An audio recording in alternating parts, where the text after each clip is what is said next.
అందరికీ praise the lord. ఈరోజు నేను బైబిల్లో ఉన్న 9 దండెతులు చెప్పబోతున్నాను.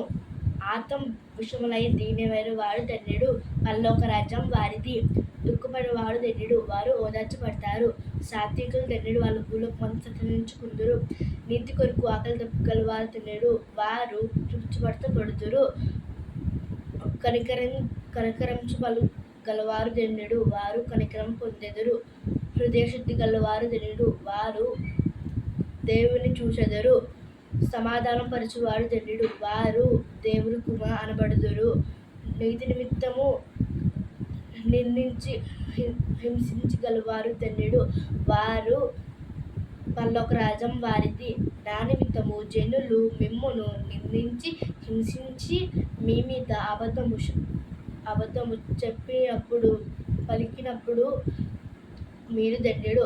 సంతోషించి ఆనందించుడి, పరలోకమందు మీ ఫలము అధికమగును. Praise the Lord. Follow this channel to grow in God's word.